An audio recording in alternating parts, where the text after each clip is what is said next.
We continue this adventure with the episode Splitting Airs.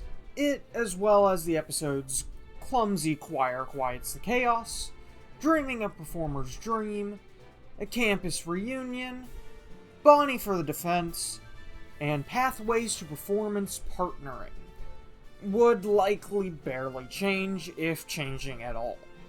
Even with the differences that have come about as of late, there's not really much which would make the primary plots of these episodes change. The second Mega Evolution special also takes place at this time, and it is essentially the same.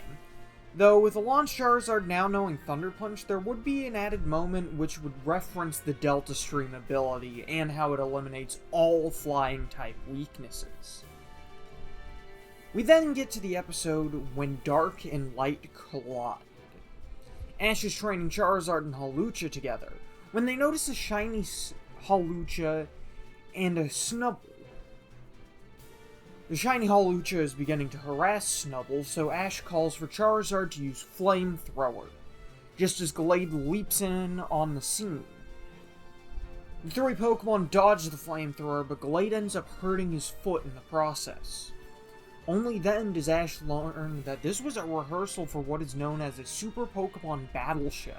They meet the director, and after going to the Pokemon Center, they find out that Glade will need 2 to 3 days to heal from the injury. Something to the director of the show, Carl, hates to hear, as the show is tomorrow.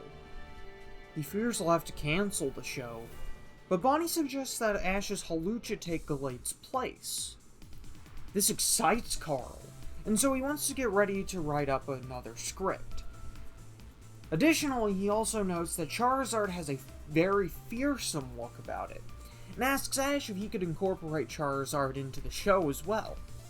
This makes Ash a bit worried, with Charizard being just as proud, if not more, than Hawlucha, with the drawback of a lack of showmanship. However, seeing as it was Charizard's Flamethrower which caused the accident in the first place, he can't do anything other than oblige.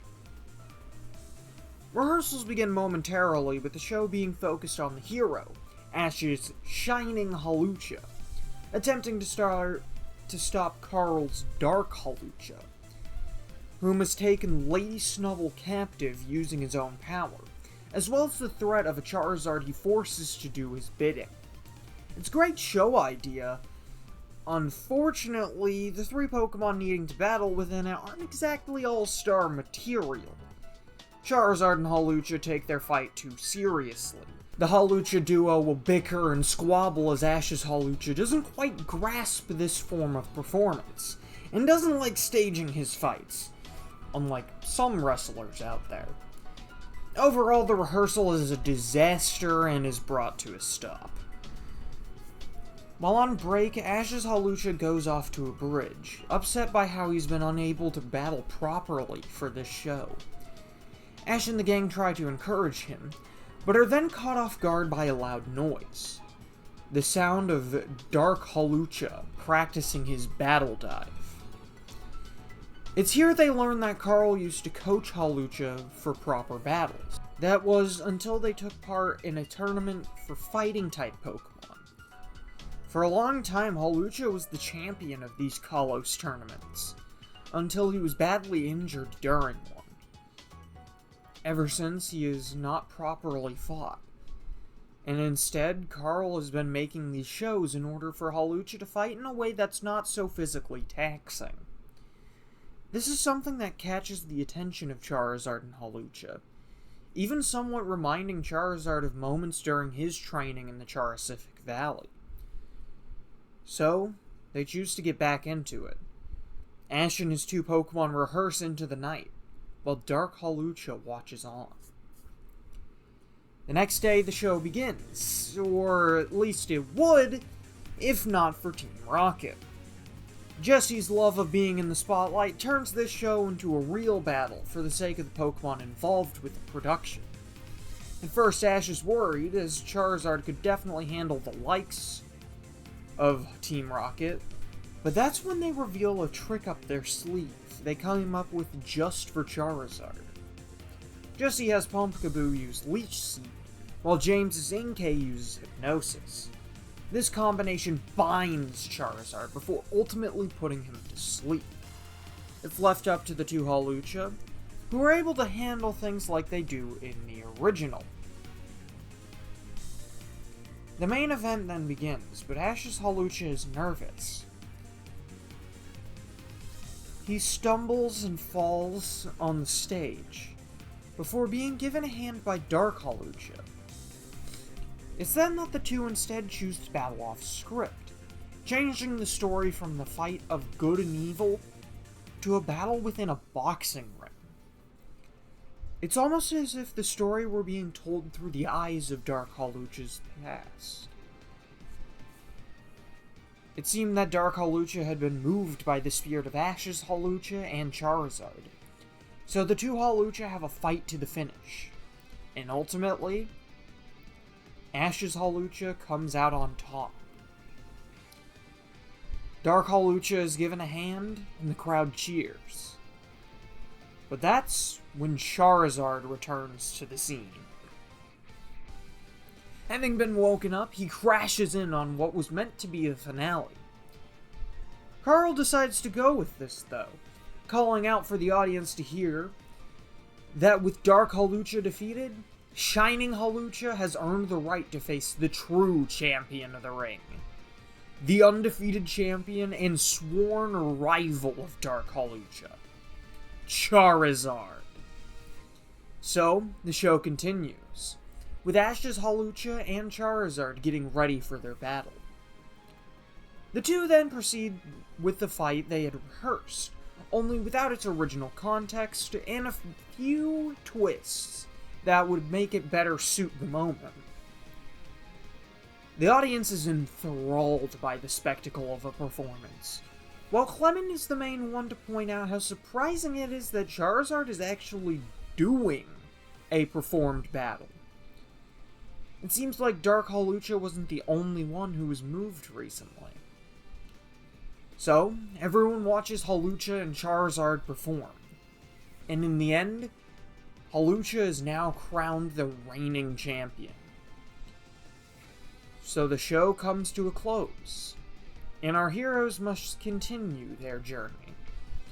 Albeit, with the rivalry between Charizard and Hawlucha having its flames fanned to an extent. The travels lead them to reunite with Sanpei, though not in a good way. They find him floating in a river alongside a poisoned Greninja. After saving him and giving him medical treatment, they try to find out what did this to Sanpei and Greninja, only for the question to be answered by a ninja and his Barbaracle, who goes on the attack. Frogadier counters with Water Pulse, before Pikachu strikes with Thunderbolt, only for it to do very little. Ash is about to attack again, when Sanpei uses his Ninja Leaf Shroud technique to have them all escape. Once in a safe place, Sanpei explains how he was instructed to take a secret scroll to a safe house before sunset. He doesn't know why the ninja wants the scroll, but he still needs to get it to the safe house regardless. Ash says that it'll be no problem, as he brings out his Charizard, who would be able to go and fly them to wherever they need, in no time. Granted, only 2 people would be able to ride on the flying Pokemon's back, so they decide to split up. They doubt the ninja would be able to catch up to Charizard, but just in case, it might be better to confuse him. So, beyond the robots from the canon, Clement is given a spare ninja outfit in order to disguise himself as Sanpei. Greninja is also sent with him to protect him, as well as make it even more convincing that Clement really is Sanpei. As going the usual path during the day would be too risky, the trio of Clement, Serena, and Bonnie will take a shortcut through the mountains, while Sanpei and Ash will completely cut past everything by using Charizard's flight. Charizard soars through the air, with Ash asking if Sanpei is sure that the ninja won't be able to get them. Sanpei nods, stating that they should be too far off the ground for the ninja to attack. So even if they were spotted, it seemed unlikely to him that something would be able to stop them. This flight goes on for longer than expected. That is until Sanpei notices an orange energy projectile coming their way. He warns them and Charizard just barely flies out of the way. More projectiles come their way, forcing Charizard to have to dip and dive in order to avoid them. As they fly, Sanpei notices that the manor is the safe house. Charizard dives down towards it, but are unfortunately met with an orange projectile striking Charizard directly in the gut, which then forces them out of the sky. They crash land just outside of the safe house, with there still being plenty of time before sunset. The two make a break for it, when out of nowhere Barbaracle appears and strikes Sanpei with Poison Jab. The wind is knocked out of Sanpei, and he is sent tumbling backwards.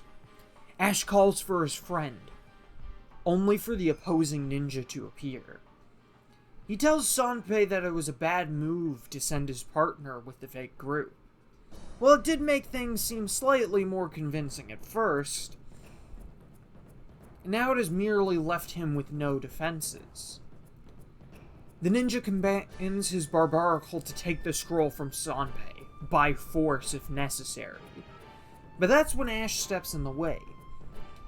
He states that he's not gonna keep Sanpei from accomplishing his mission. Unimpressed, Barbaracle goes in for a Razor Shell. As Barbaracle charges, Frogadier and Charizard counter. Charizard blocks the oncoming Razor Shell with Slash, before Frogadier comes flying in with a Pound, which doesn't do as much as Ash would have hoped. Charizard forces Barbaracle away before going in with a Dragon Tail. Just before it lands, however, Barbaracle blocks with Poison Jab, before firing a smackdown at Charizard. This forces Charizard away, only for Frogadier to get close and land a powerful acrobatics against Barbaracle, before striking with a follow-up Water Pulse. This blinds Barbaracle briefly, allowing Charizard to get back into the fight. Charizard and Barbaracle clash with Razor Shell and Slash a few times, before Frogadier appears from behind, and forces Barbaracle to the ground with its own smackdown. Frogadier is about to attack again with another Pound, but Barbaracle quickly recovers and smudges Frogadier with Mud Slap. The tables are now turned, with Frogadier being the one unable to see this time. Barbaracle forces Frogadier away, poisoning him in the process. Charizard then roars before letting loose a flamethrower, an attack which Barbaracle is able to defend against, before immediately rushing in and delivering a powerful Razor Shell. As Frogadier is unable to see his opponent, Barbaracle is able to focus on clobbering Charizard instead. The fire type is strong, but Barbaracle's barrage of Razor Shell and Poison Jab attacks from its multiple appendages makes it a bit more difficult for Charizard to come out on top. The way Barbaracle fought was both tricky and dirty, which made it annoying for the proud Charizard to counteract. When Frogadier finally was able to wipe the mud out of his eyes, he saw how much trouble Barbaracle was giving Charizard. But that couldn't be. Charizard was one of the strongest members of the team. He couldn't let Charizard go down here.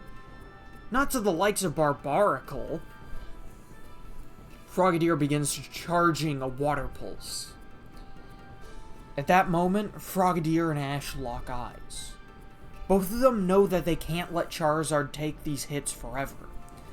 They need to do something. Together. Both were able to recall all the training that Charizard and Frogadier had done together. Even if winning this battle wasn't necessary, it didn't matter. There was one understanding the two had, If anyone was going to surpass Charizard, then it would be Frogadier. When the Rotoprulse was thrusted forward, rather than a simple sphere of water, instead a powerful jet of liquid rapidly flowed from Frogadier's hands. The stream rushed over Barbaracle, forcing it away from Charizard. Suddenly, it were as if Ash and Frogadier had just exited a trance. The two had no idea where that power came from for Frogadier. Was that a new move as well? The ninja orders Barbaracle to get back into the fight, but at that very moment, a Greninja leaps from the shadows, cutting through with quick attack. It holds up a fist towards the enemy ninja, before they are finally able to realize what had truly happened. The other group was finally here, but more importantly, Sanpei wasn't. The ninja looked back, and through his mask, he could see Sanpei standing triumphantly at the doorway of the safe house. The battle with Ash was merely a distraction, and now the ninja was surrounded. The ninja smiled, before congratulating Sanpei on completing his mission, though he had hoped to see the results from Sanpei alone, and originally wanted to get his friends out of the picture. The group is confused until the ninja removes his mask, to reveal that he was actually Saizo, the very man who had been training Sanpei. Saizo explains that this was actually a test. That was why he hadn't harmed the other group. Once he realized Sanpei wasn't with them, he just briefly subdued Greninja before leaving. He intended to take care of Ash in order to focus on Sanpei, but unfortunately, it seemed Ash was more than capable of holding his own. Ash is a little embarrassed by the praise, but deep down he has a mix of many other feelings. He and Charizard weren't doing nearly as well as they had been. Yes, these were new challenges completely, but he was hoping to have gotten more of a chance to show off Charizard's strength. Was everyone just stronger than he anticipated? Or worse? Were he and Charizard getting weaker since their time apart? When the groups separate from Saizo and Sanpei, they continue on the road once more. That night, they set up camp in the woods. Everyone is soon able to drift to sleep, except Ash. He lays awake, just thinking. Alon and Karina were able to defeat Charizard. Saizo was able to match Charizard, and not just with type advantage. Were they just not good enough? Had the two of them peaked in power? Or was this just a result of lack of time working together? He wasn't sure what it was, but it felt as though it was beginning to eat him alive. Then Ash remembered the Mega Stone, the Charizardite Y, that would have given him and Charizard more power. They had originally decided against it because they wanted to grow stronger at their base power. Had he made a mistake? He was used to having his Pokemon decide whether they wanted to evolve or do other things like it. But had he and Charizard decided poorly this time? Ash decides to leave his tent and take a walk. He brings Charizard along with him. The two don't say a word to each other for a while, but eventually they do discuss everything. Ash isn't the only one who's been thinking about their more recent battles, and so, the two talk with each other about everything that was on their minds. The conversation continues on into the night. But when morning comes, Clement, Bonnie, and Serena leave their tents to find Ash and Charizard training. Pikachu, Frogadier, Chespin, Mawile, and Hawlucha all attack Charizard at once. Each does everything they can to try to take down Charizard, but despite the numbers, Charizard is still putting up a great fight. Clement mentions how he wasn't expecting Ash to be up this early, to which Ash mentions how he and Charizard realized that they had been pushing others to improve, but Charizard hadn't necessarily been pushing himself. So, they were doing just that. Serena mentions that Ash looks tired, to which Ash acknowledges how he may or may not have gotten any sleep last night. This is when the others realize Ash has spent the entire night working alongside Charizard.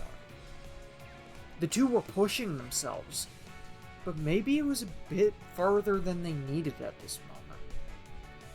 It's then that they witness Mawile and Frogadier go for Thunder Punch and Acrobatics, only for Charizard's wings to glow with a steely energy. Ash calls for Steel Wing, and Charizard blitzes through the two before clashing Dragon Tail with Pikachu's Iron Tail.